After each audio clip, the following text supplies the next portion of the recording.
नमस्कार। आकाशवाणी से प्रस्तुत है समाचार प्रभात।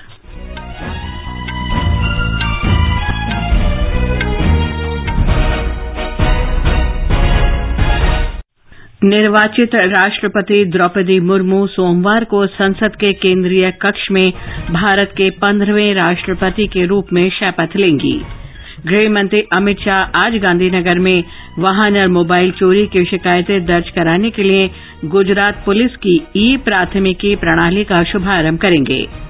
प्रवर्तन निदेशालय ने नेशनल हेराल्ड मामले में कांग्रेस अध्यक्ष सोनिया गांधी को 26 जुलाई को पूछताछ के लिए नया समन जारी किया। प्रवर्तन निदेशालय ने एसएससी घोटाला मामले में तृणमूल कांग्रेस के मंत्री पार्थ चैटर्जी के सहयोगी के आवासीय परिसर से 20 करोड़ रुपए की नकदी बरामद की। मध्य प्रदेश के बुरहानपुर देश का पहला प्रमाणित हर घर जल जिला बना। कैलेंडर वर्ष 2022 के पहले 6 महीनों के दौरान भारत का माल निर्यात लगभग 27% बढ़कर $235 अरब हो गया। एशियाई विकास बैंक ने 2022 में चीन के विकास के अनुमान को घटाकर 4% किया। यूक्रेन और रूस ने काला सागर बंदरगाहों से अनाज के निर्यात की अनुमति देने के लिए संयुक्त राष्ट्र समर्थित समझौते पर हस्ताक्षर किए। और क्रिकेट में भारत ने वेस्टइंडीज को पहले एक दिवसीय मैच में 3 रन से हराकर 3 मैचों की श्रृंखला में 1-0 की बढ़त बनाई।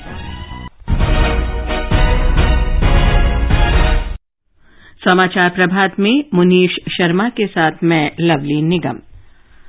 श्रीमती द्रौपदी मुर्मू देश के 15वें राष्ट्रपति के रूप में सोमवार को संसद के केंद्रीय कक्ष में शपथ ग्रहण करेंगी। सुश्री मुर्मू पहली आदिवासी नेता हैं जो देश के शीर्ष संवैधानिक पद पर आसीन होंगी। एनडीए उम्मीदवार श्रीमती मुर्मू विपक्ष के उम्मीदवार यशवंत सिन्हा को हराकर राष्ट्रपति पद के लिए निर्वाचित हुई हैं। एक रिपोर्ट।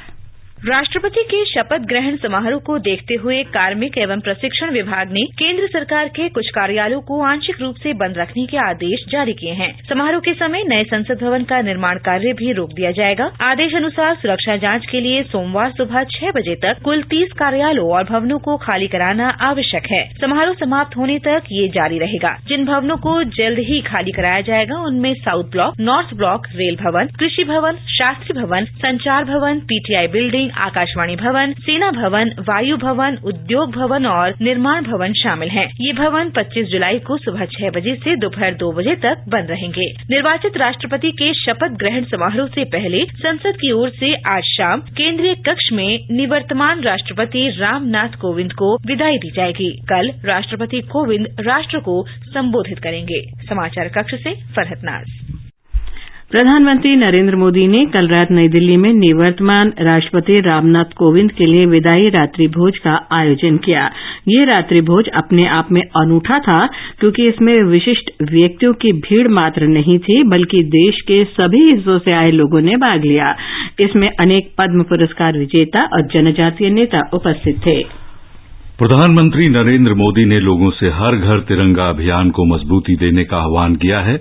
इस साल देश के आजादी के अमृत महोत्सव के अंतर्गत श्री मोदी ने लोगों से 13 से 15 अगस्त के बीच अपने अपने घरों पर तिरंगा फहराने को कहा है। प्रधानमंत्री ने कहा है कि इससे राष्ट्र ध्वज के प्रति लोगों की भावनाएं और सुदृढ़ होंगी। गृहमंत्री अमित शाह आज गांधीनगर में गुजरात पुलिस की ईएफआईआर प्रणाली का उद्घाटन करेंगे। इस प्रणाली के शुरू होने के बाद लोगों को वाहन और मोबाइल चोरी की शिकायतें करने के लिए पुलिस स्टेशन जाने की जरूरत नहीं पड़ेगी। एक रिपोर्ट। आज से शुरू हो रही गुजरात पुलिस की विभिन्न पहलों में से ईएफआईआर नागरिकों के लिए सबसे अधिक फायदेमंद होगी। इस प्रणाली से नागरिक बिना पुलिस थाने में आए मोबाइल और वाहन चोरी के संबंध में ऑनलाइन एफआईआर दर्ज कर सकते हैं। एफआईआर दर्ज करने के 48 घंटे के भीतर पुलिस शिकायतकर्ता के पास पहुंच जाएगी। नागरिकों को एसएमएस के माध्यम से जांच की प्रगति के बारे में अवगत किया जाएगा। इसके अलावा गृह मंत्री आज गुजरात पुलिस के राज्य स्तरीय कमांड और नियंत्रण केंद्र त्रिनेत्र का भी उद्घाटन करेंगे। दिन के दौरान श्री अमित शाह गांधीनगर में अपने वतन मानसा में विभिन्न विकास कार्यों का उद्घाटन और शिलान्यास करेंगे। इसमें प्रधानमंत्री पोषण योजना के तहत छात्रों के लिए मध्याह्न भोजन रसोई घर जैसी परियोजना शामिल है। अपर्णा खून, आकाशवाणी समाचार, अहमदाबाद। मध्य प्रदेश का बुरहानपुर देश का पहला हर घर जल जिला बन गया है। बुरहानपुर देश का पहला ऐसा जिला है जहां सभी 254 गांवों में लोगों को नल से पीने का साफ जल मिल रहा है। एक रिपोर्ट। बुरहानपुर देश का एकमात्र जिला है जहां 254 गांवों में से प्रत्येक गांव के लोगों ने ग्राम सभाओं द्वारा पारित प्रस्ताव के माध्यम से अपने गांवों को हर घर जल घोषित किया है। गौरतलब है कि 15 अगस्त 2019 को जल जीवन मिशन के शुभारंभ के समय बुरहानपुर में कुल 1 लाख से अधिक घरों में से केवल 37,241 ग्रामीण परिवारों में नल कनेक्शन के माध्यम से पीने का पानी उपलब्ध था। कोविड-19 महामारी के कारण मौजूद विभिन्न बाधाओं और चुनौतियों के बाद भी पंचायत प्रतिनिधियों, पानी समितियों और बुरहानपुर के जिला अधिकारियों के लगातार प्रयासों से महज 34 महीने में यहाँ के सभी 1 लाख से अधिक ग्रामीण घरों में नल जल कनेक्शन हो गया है। यही नहीं, घरों के अलावा सभी 640 स्कूलों, 547 आंगनवाड़ी केंद्रों और 440 अन्य सार्वजनिक संस्थानों में भी अब नल कनेक्शन उपलब्ध है। संजीव शर्मा, आकाशवाणी समाचार, भोपाल। बुरहानपुर के कलेक्टर प्रवीण सिंह ने आकाशवाणी को बताया कि हम लोगों ने 1 लाख घरों में हर घर नल जल कनेक्शन दिए हैं। प्रधानमंत्री जी को, माननीय केंद्रीय मंत्री जी को और माननीय मुख्यमंत्री जी, उन सभी को धन्यवाद दूंगा कि आपके मार्गदर्शन और नेतृत्व में सारे काम हुए हैं और उन्हीं की मनोबल और प्रेरणा से जो है बुरहानपुर जिला प्रशासन की टीम और जनता इस तरह को काम करने में सफल रही है। जल जीवन मिशन जो है वो केंद्र सरकार का और राज्य सरकार का सबसे महत्वपूर्ण मिशन है और इसमें काम करना अपने आप में गर्व की बात है, क्योंकि जो गांव की हमारी आबादी है जिसको हमको पानी पहुंचाना है, और जैसे ही जल जीवन मिशन की घोषणा हुई तो हमको लगा कि इस काम को सबसे पहले करके दिखाना है। और बुरहानपुर जिले में इससे पहले लगभग 35,000 घरों में कनेक्शन थे और 1 लाख घरों में कनेक्शन करने का हमारा लक्ष्य था। तो हम लोगों ने पीएचई विभाग के साथ में मिलकर जल जीवन मिशन के तहत सारे गांवों में पाइपलाइन को डालने का काम किया और पाइपलाइन डाल के सब जगह हमने जल के स्रोत बनाए, घर घर पाइपलाइन को पहुंचाया। तो लोगों ने भी इसमें बहुत सपोर्ट किया और उसी का परिणाम है कि जल जीवन मिशन के तहत हर घर जल पहुंचाने वाला बुरहानपुर मध्य प्रदेश का पहला जिला बना, साथ ही साथ भारत का भी पहला हर घर सर्टिफाइड जिला बना। तो अपने आप में बुरहानपुर जिला प्रशासन के लिए और बुरहानपुर के सभी जिले वासियों के लिए बहुत ही गर्व की बात है। प्रधानमंत्री नरेंद्र मोदी ने मध्य प्रदेश के बुरहानपुर को देश का पहला प्रमाणित हर घर जल जिला बनने पर वहां के लोगों को बधाई दी है। एक ट्वीट में श्री मोदी ने कहा कि इस सफलता का श्रेय लोगों की सामूहिक भावना, जल जीवन मिशन टीम और मध्य प्रदेश सरकार के संयुक्त प्रयासों को जाता है। प्रवर्तन निदेशालय ने नेशनल हेरल्ड मामले में कांग्रेस अध्यक्ष सोनिया गांधी को इस महीने की 25 तारीख के बजाय अगले दिन 26 तारीख को बुलाने के लिए नया नोटिस भेजा है। इससे पहले उन्हें 25 जुलाई को पेश होने के लिए समन भेजा गया था। बृहस्पतिवार को ईडी ने नेशनल हेरल्ड अखबार से संबंधित कथित धन शोधन मामले में करीब 2 घंटे तक पूछताछ की थी। ये मामला यंग इंडियन प्राइवेट लिमिटेड में कथित वित्तीय अनियमितताओं से जुड़ा है। ये कंपनी नेशनल हेरल्ड की मालिक है, जिसे कांग्रेस पार्टी ने प्रमोट किया था। इससे पहले पूर्व कांग्रेस अध्यक्ष राहुल गांधी से ईडी ने 5 दिन तक पूछताछ की। इस मामले में राहुल और सोनिया गांधी के विरुद्ध धन शोधन अधिनियम के प्रावधानों के तहत जांच की जा रही है। प्रवर्तन निदेशालय ने पश्चिम बंगाल में शिक्षक भर्ती घोटाले में राज्य के मंत्री पार्थ चैटर्जी के निकट सहयोगी अर्पिता मुखर्जी के आवास पर छापे मारकर 20 करोड़ रुपए की नकद राशि जब्त की है।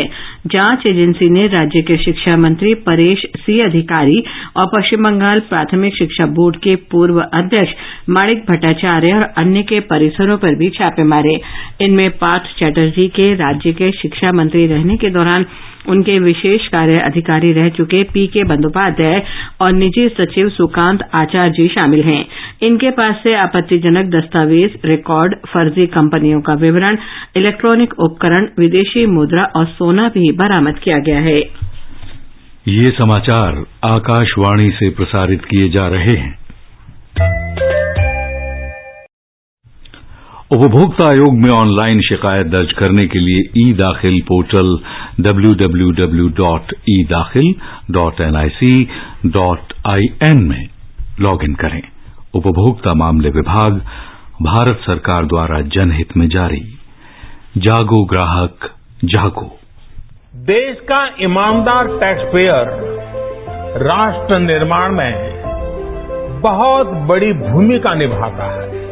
जी हाँ, ये आपके द्वारा दिया हुआ आयकर ही तो है जो राष्ट्र निर्माण और विकास की विभिन्न योजनाओं को संभव बना रहा है और देश की प्रगति को एक नई गति दे रहा है। तो आगे बढ़िए और एक ईमानदार टैक्स पेयर होने के नाते निर्धारण वर्ष 2022-23 की अपनी आयकर रिटर्न 31 जुलाई तक फाइल कीजिए। वो व्यक्ति व संस्थाएं जिनके खाते टैक्स ऑडिट के लिए उत्तरदायी नहीं हैं, उनके लिए 31 जुलाई 2022 तक अपना आयकर रिटर्न दाखिल करना अनिवार्य है। रिटर्न फाइल करने और अधिक जानकारी के लिए www.incometax.gov.in पर लॉग ऑन करें। प्रत्येक आयकरदाता एक राष्ट्र निर्माता।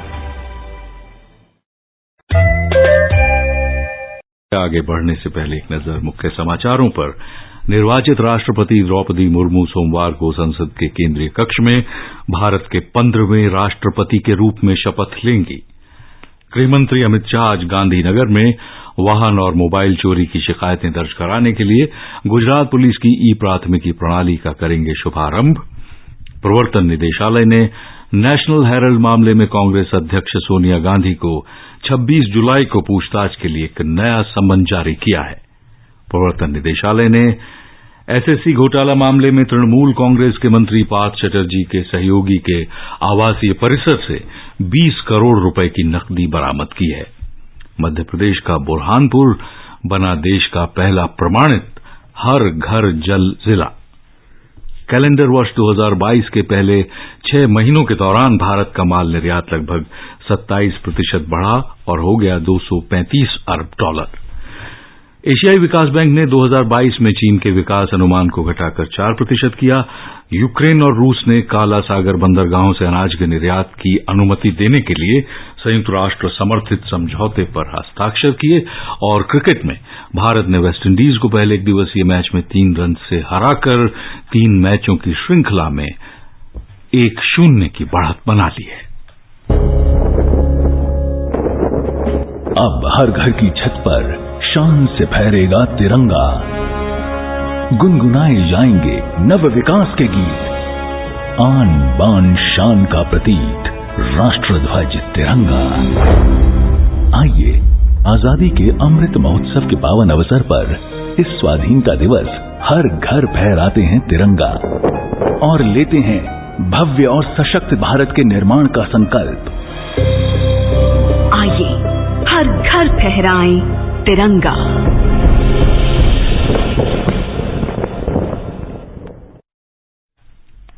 भारत का माल निर्यात इस साल के पहले 6 महीने में 27% बढ़कर $235 अरब का हो गया है। पिछले साल इसी अवधि में निर्यात 185 अरब 90 करोड़ का था। देश का आयात इस वर्ष जनवरी में जून के दौरान 361 अरब 10 करोड़ का था, जो पिछले वर्ष इसी अवधि में 258 अरब 60 करोड़ था। पिछले वित्त वर्ष में माल निर्यात $400 अरब के लक्ष्य की तुलना में 421 अरब 90 करोड़ तक पहुंच गया था। एशियाई विकास बैंक ने वर्ष 2022 में चीन के लिए आर्थिक वृद्धि का अनुमान 5% से घटाकर कर दिया है 4%। ऐसा कड़े कोविड रोधी उपायों और सख्त लॉकडाउन की वजह से उपजी चिंताओं के बीच किया गया है। इन उपायों से आवास क्षेत्र में संकट अब और भी बढ़ गया है, जो पहले से ही ऋण और रहन के संकट से जूझ रहा था। बैंक ने एशियाई क्षेत्र परिदृश्य की समीक्षा में कहा कि 2022 की शुरुआत में महामारी के फिर से फैलने पर कोविड रोधी रणनीति अपनाई गई और लॉकडाउन लगाना पड़ा। चीन के वरिष्ठ अधिकारियों का भी कहना है कि वर्ष 2022 में सकल घरेलू उत्पाद के 5.5% वृद्धि दर का आधिकारिक आंकड़ा हासिल करना उनके लिए कठिन है। यूक्रेन और रूस ने काला सागर बंदरगाह पर फंसे हजारों टन अनाज के निर्यात के लिए संयुक्त राष्ट्र की मदद से एक समझौते पर हस्ताक्षर किए हैं। इस समझौते से वैश्विक खाद्य संकट से निपटने में मदद मिलेगी। महीनों हुई तनावपूर्ण वार्ता के बाद इस्तांबुल में हुए समझौते में संयुक्त राष्ट्र के महासचिव एंटोनियो गुतेरेस ने महत्वपूर्ण भूमिका निभाई है। इस अवसर पर यूक्रेन के प्रतिनिधि भी मौजूद थे। श्री गुतेरेस ने कहा कि इससे वैश्विक स्तर पर आर्थिक और खाद्य संकट का सामना कर रहे देशों को यूक्रेन से पर्याप्त मात्रा में अनाज निर्यात के रास्ते खुलेंगे। महिला और बाल विकास मंत्रालय ने नारी शक्ति पुरस्कार 2022 के लिए आवेदन आमंत्रित किए हैं। इसके लिए सिर्फ आधिकारिक वेबसाइट awards.gov.in पर 31 अक्टूबर तक आवेदन स्वीकार किए जाएंगे। ये पुरस्कार अंतर्राष्ट्रीय महिला दिवस के अवसर पर अगले साल 8 मार्च को प्रदान किए जाएंगे।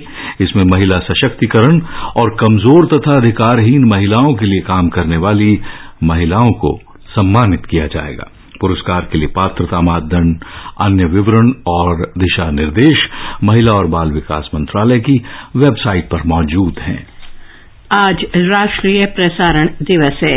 1927 में आज ही के दिन इंडियन ब्रॉडकास्टिंग कंपनी नाम की एक निजी कंपनी ने देश में पहला रेडियो प्रसारण बम्बई केंद्र से किया था। 8 जून 1936 को इंडियन स्टेट ब्रॉडकास्टिंग सर्विस को ऑल इंडिया रेडियो का नाम दिया गया।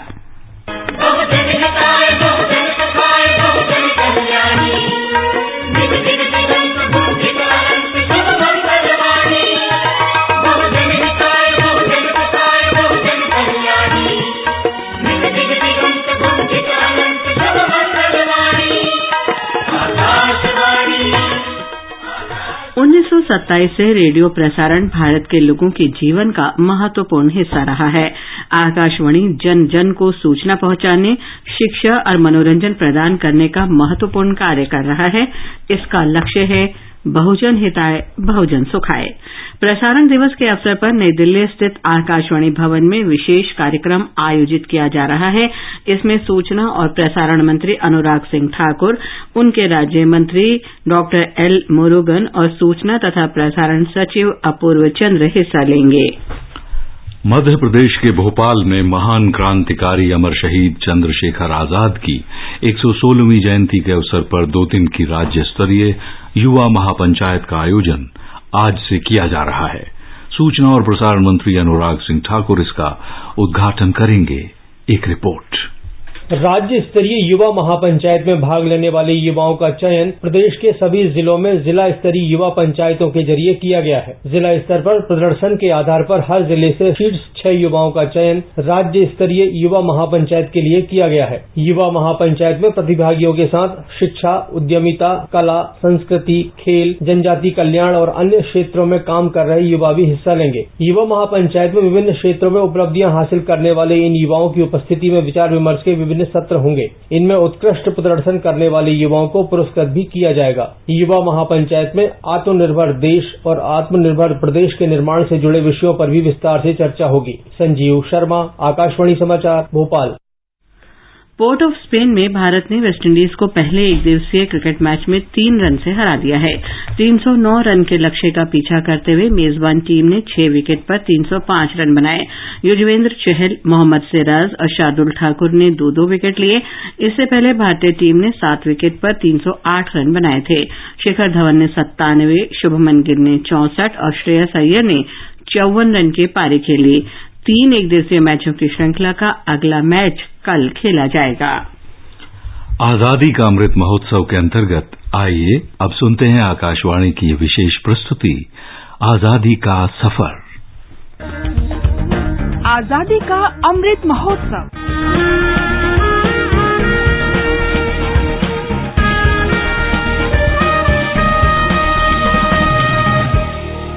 आजादी का सफर आकाशवाणी समाचार के संग। भारत का गौरवशाली स्वतंत्रता संघर्ष आधुनिक विश्व के महानतम स्वाधीनता संघर्षों में एक है। आकाशवाणी से हम प्रत्येक दिन प्रस्तुत कर रहे हैं इस संघर्ष की झलक। स्वराज्य हा माझा जन्मसिद्ध हक्क आहे आणि तो मी मिळवणारच। 23 जुलाई लोकमान्य बाल गंगाधर तिलक की जयंती है। अंग्रेजों ने उन्हें भारतीय अशांति का जनक कहा था। महात्मा गांधी उन्हें आधुनिक भारत का निर्माता कहते थे। स्वराज मेरा जन्मसिद्ध अधिकार है और मैं इसे लेकर रहूंगा, ये प्रसिद्ध नारा लोकमान्य बाल गंगाधर तिलक ने दिया था।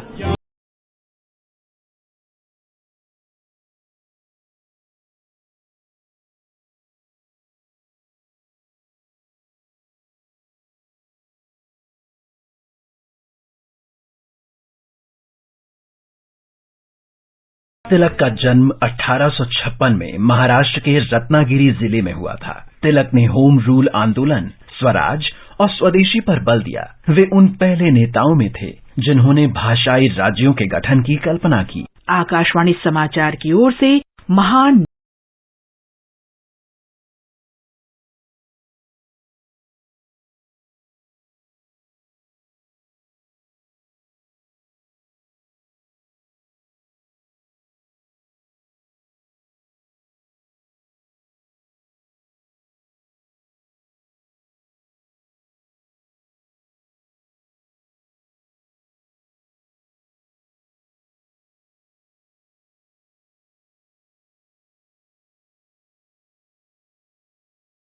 कर रहे हैं, जिनका जन्म मध्य प्रदेश के वर्तमान अलीराजपुर जिले के भवरा गांव में हुआ था।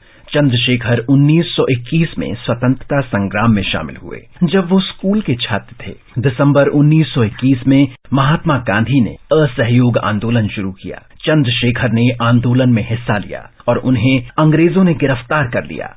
नाम क्या है तुम्हारा? मैंने पूछा नाम क्या है तुम्हारा? आजाद। बाप का क्या नाम है तुम्हारा? स्वतंत्र। कहाँ रहते हो तुम? जेल में। ले जाओ इसको मेरी आंखों के सामने से और पेंड्राइव को रेव की सजा दी जाए। भारत माता की जय। वंदे मातरम, वंदे मातरम। उन्होंने अपने नाम के साथ आजाद शब्द लगाया था, जिसका अर्थ है स्वतंत्र। किंवदंती है कि जब उन्होंने ये नाम अपनाया तो कसम खाई थी कि पुलिस उन्हें कभी भी जीवित नहीं पकड़ सकेगी। वे राम प्रसाद बिस्मिल द्वारा गठित क्रांतिकारी संगठन हिंदुस्तान रिपब्लिकन एसोसिएशन HRA में शामिल हो गए। 1925 में काकोरी रेल डकैती और 1928 में सहायक पुलिस अधीक्षक जॉन सॉन्डर्स की हत्या के कारण वे सबसे अधिक प्रसिद्ध हुए। 23 फरवरी 1931 को पुलिस ने आजाद को घेर लिया। उनकी दाहिनी जांघ पर गोली लगी, जिससे उनका बचना मुश्किल हो गया। उनकी पिस्तौल में एक गोली बची थी और वे पुलिस से घिरे हुए थे, इसलिए उनके पास बचने का कोई उपाय नहीं था। उन्होंने कभी जीवित नहीं पकड़े जाने की प्रतिज्ञा को ध्यान में रखते हुए खुद को गोली मार ली। मां भारती के वीर सपूत को शत शत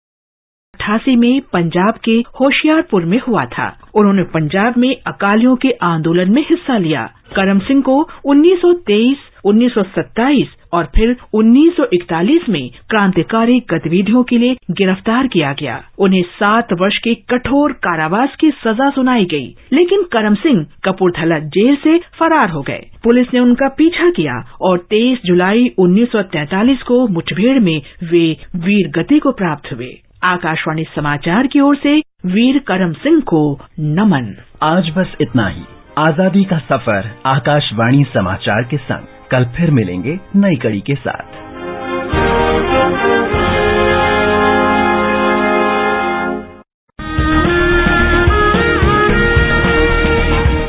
आजादी के 75 वर्षों का पर्व अमृत महोत्सव के पावन अवसर पर आकाशवाणी समाचार लेकर आया है अमृत महोत्सव क्विज। आप भी इस क्विज का हिस्सा बन सकते हैं। हमारे समाचार बुलेटिनों में पूछे गए स्वतंत्रता आंदोलन से जुड़े प्रश्नों का जवाब देकर। आपसे ये सवाल प्रत्येक सोमवार और मंगलवार को सुबह 8 बजे प्रसारित होने वाले बुलेटिन समाचार प्रभात में पूछे जाएंगे। श्रोता email Amrit Mahotsav quiz @prasarbharati.gov.in पर अपने जवाब भेज सकते हैं। आप अपने जवाब व्हाट्सएप नंबर 8826546262 पर भी भेज सकते हैं। विजेता का चुनाव सही जवाबों में से लकी ड्रॉ के माध्यम से होगा और इसकी घोषणा अगले दिन इसी बुलेटिन में की जाएगी। विजेता को प्रमाण पत्र के साथ एक उपहार भी दिया जाएगा। साथ ही विजेता का नाम हमारे ट्विटर हैंडल पर भी फ्लैश होगा। तो आइए मनाएं आजादी के 75 वर्षों का पर्व अमृत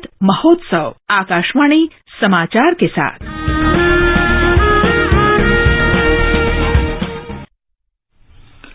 आकाशवाणी समाचार ने प्रतियोगी परीक्षाओं की तैयारी के लिए साप्ताहिक संवाद कार्यक्रम अभ्यास की शुरुआत की है। कार्यक्रम की 17वीं कड़ी आज प्रसारित होगी। इस कड़ी का विषय है लोक प्रशासन। आकाशवाणी समाचार को इस कार्यक्रम के लिए जबरदस्त प्रतिक्रिया मिल रही है और देश भर से प्रश्न प्राप्त हो रहे हैं।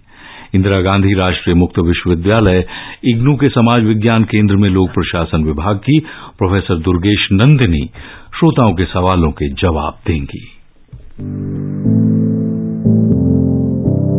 कंपटीशन की अगर आप कर रहे हैं तैयारी, तो उनके लिए ऑल इंडिया रेडियो पर हम लाए हैं अभ्यास, एक ऐसा कार्यक्रम जिसमें आप पूछेंगे सवाल व्हाट्सएप नंबर 9289094044 पर, या फिर ईमेल करेंगे abhyas.airnews@gmail.com पर, और हमारे विशेषज्ञ देंगे इसका जवाब। आपका अभ्यास हमारा प्रयास।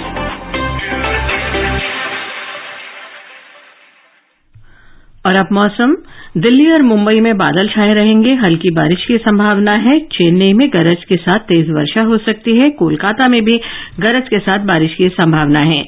जम्मू, श्रीनगर, गिलगित, मुजफ्फराबाद में बादल छाए रहेंगे। जम्मू श्रीनगर में हल्की बारिश, जबकि मुजफ्फराबाद में गरज के साथ तेज वर्षा का अनुमान है। लेह और गिलगित में बादल छाए रहेंगे। गुवाहाटी, गंगटोक, कोहिमा, आइजोल, ईटानगर, अगरतला, शिलोंग और इम्फाल में भी बादल छाए रहेंगे। और मुनीष, आप बताएं आज के समाचार पत्रों में क्या विशेष है? जी हाँ लवलीन जी, आज के अखबारों को देखें तो साफ लगता है कि सभी ने अलग अलग समाचारों को प्राथमिकता दी है। जनसत्ता को देखें तो पहली खबर है दिल्ली सरकार की आबकारी नीति को लेकर सीबीआई जांच की सिफारिश, और राष्ट्रीय सहारा इसे लिखता है कुछ इस तरह, दिल्ली की शराब नीति में अनीति खंगालेगी सीबीआई। पश्चिम बंगाल में भर्ती घोटाले को लेकर कई ठिकानों पर ईडी के छापों की खबर है राजस्थान पत्रिका सहित सभी अखबारों में। पत्र कहता है मंत्री के करीबी के घर से 20 करोड़ रुपए जब्त। सीबीएसई की 10वीं और 12वीं के परीक्षा परिणामों की घोषणा पर अमर उजाला की सुर्खी है बेटियां फिर सिरमौर। हिंदुस्तान ने सुखद शीर्षक देते हुए लिखा है 12वीं में 95% अंक लाने वाले छात्र 7 गुना बढ़े। वहीं दैनिक भास्कर के अनुसार कोविड पूर्व से बेहतर रहे नतीजे। डीजीसीए का ये निर्देश कि एयरलाइंस दिव्यांगों को विमान यात्रा से नहीं रोक सकेगी, ये नव भारत टाइम्स में है। पत्र आगे कहता है अगर यात्री को रोका तो लिखित में बताना पड़ जाएगा कारण। राजस्थान पत्रिका की खबर चिंता पैदा करती है कि 10 से 17 साल के आयु वर्ग के बच्चों में बढ़ रही है नशे की लत। अखबार कहता है रिपोर्ट के आंकड़े संसद में पेश किए गए। उधर नवभारत टाइम्स की खबर है सरकार ने नए दिशा निर्देश जारी किए हैं। सिगरेट पैक पर अब और भी कड़ी चेतावनी फोटो समेत लिखनी पड़ेगी। और अंत में मुख्य समाचार एक बार फिर। निर्वाचित राष्ट्रपति द्रौपदी मुर्मू सोमवार को संसद के केंद्रीय कक्ष में भारत के 15वें राष्ट्रपति के रूप में शपथ लेंगी।